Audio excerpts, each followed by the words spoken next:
Girls, today we will start the new chapter, that is chapter number 12, Time and Motion. As I discussed in the meeting, in the live session, that the time is very important in our life. Why? Because without the time management or without the timetable, our life would be in chaos.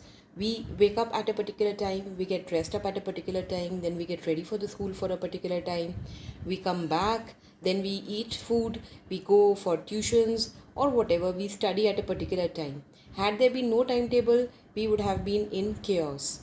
All the things would have been disturbed. So, time plays a very important role in our life.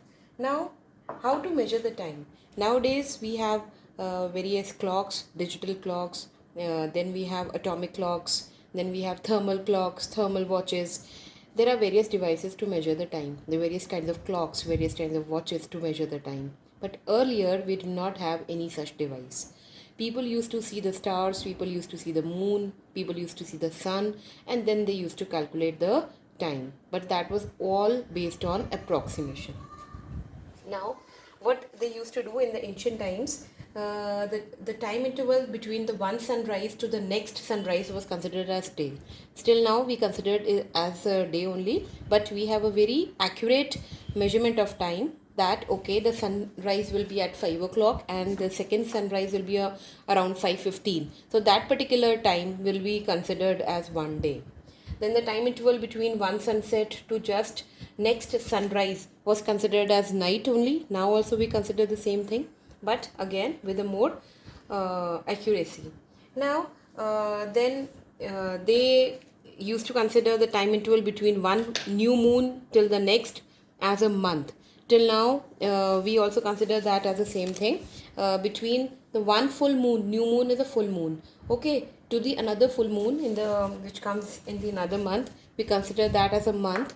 But nowadays what happens, you know that the calendars are there, the our month starts from 1st, it goes till 30th or 31st, okay, more accuracy is there. Then what happened, then there was a need of developing something, some instrument, some device with which they could measure the time, they could measure the small interval of time. Okay, from one sunrise to the another sunrise, that was a whole day. But how to measure the in between time interval? For that, they needed some device with which they could measure the time. And there were various evolutions, there were various developments in the technology, in the field of technology, and various devices were also developed. And the study of these devices is known as horology. What do you mean by horology? Horology is a science or the study of devices for measuring time. Okay, so that particular study of that particular science is known as horology. Then what happened, before the clock got invented, before the clocks that we use right now nowadays, there were various other instruments that came into existence. For example, number one was sundial. Sundial, as you can see here in the picture, sundial has a round metallic plate and there is a triangular metallic plate which is fixed on this round plate. Okay, and this triangular plate is known as gnomon. G is silent over here, it's called as gnomon. So what gnomon always faces towards the north-south direction. So they used to keep it under the sun. Okay, so this shadow of this gnomon, when sun used to be there up, this shadow of this gnomon used to fall on this round dial, this round metallic plate.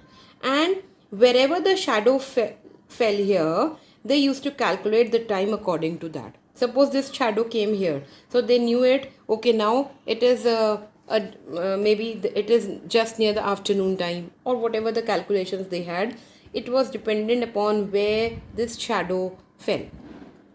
Okay, this is how this sundial worked. But the main drawback of this sundial was that, what was the main drawback? It could not work in night because all it was dependent upon the shadow of that gnomon, and shadow could be formed only when there was sun there. On the rainy day also there was no shadow, so it was very difficult to find out time during the night time and during the sunny rainy season or the cloudy season. So this was a drawback of the sundial. Then water clock came into existence. The Greeks, they invented the water clock to measure the time, especially during the night time. Now it was based on the rising and falling of a liquid column. The time was measured by the regulated flow of the liquid into or out of the vessel. So here there was one vessel, from here it used to go into the another vessel. So they used to calculate how much water had come into the another vessel. With that they used to do the calculation of the time.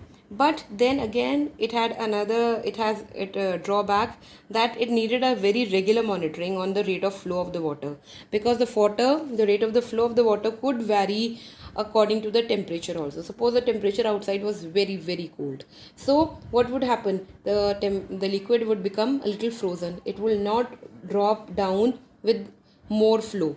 And if the temperature was outside was very hot, then it would drop down with a greater flow. So it had drawback, it could not give that accuracy. Then the sand clock is also known as hourglass. This you must have seen, many people, they keep it as a showpiece in their drawing rooms. So what happens, there are two vessels which are connected with each other by a hole, and we fill the sand in the top vessel. It keeps on pouring down in the down vessel, and with that they used to calculate the time, how much time the half of the vessel got filled, how much time the quarter of the vessel got filled. So by that they used to calculate the time. Okay, now then there was a pendulum clock. The pendulum clock, that came into existence. Pendulum, you know very well, it is simply a bob which is attached to a string, and it is attached to a fixed portion. Okay, then what happens, the center position is known as equilibrium position, and when it goes from here to here, that is the maximum displacement from the equilibrium position to the extreme position. This is the extreme position, this or this, these are the two extreme positions. So the maximum displacement of the bob from the center position to the extreme position, this is known as amplitude. What is this known as? This distance is known as amplitude.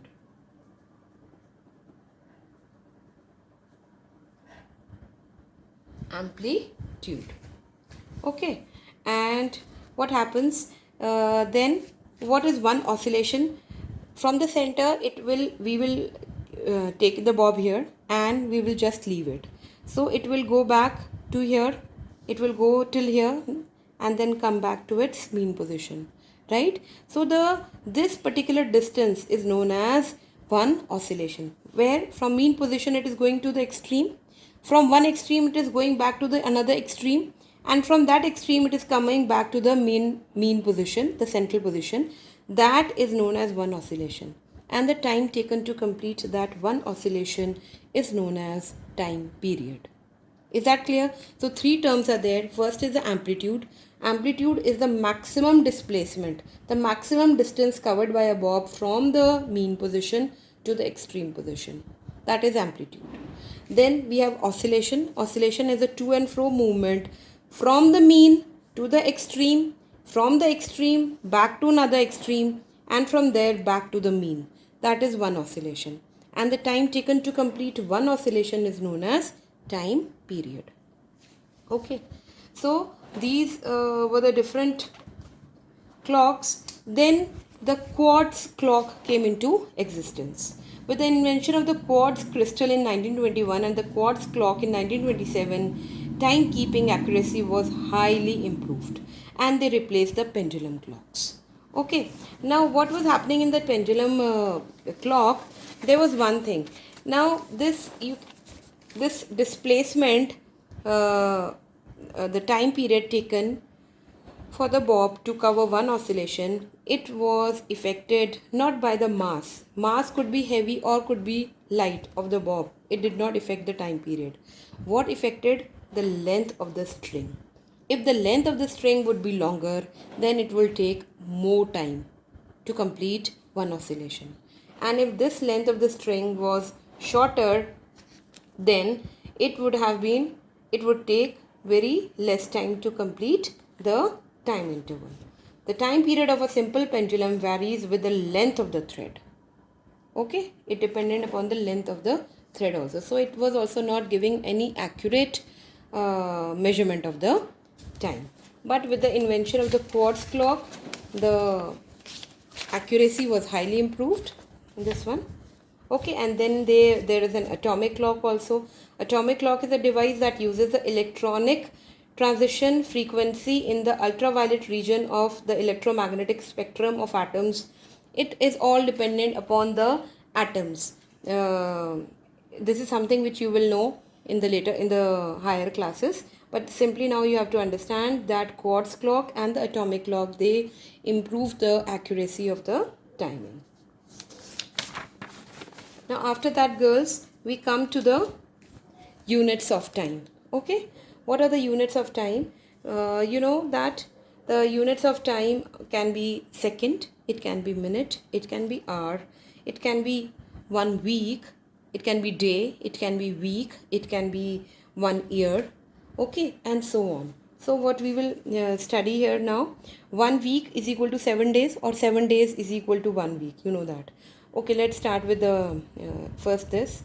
The standard unit of time is second. That you have to remember.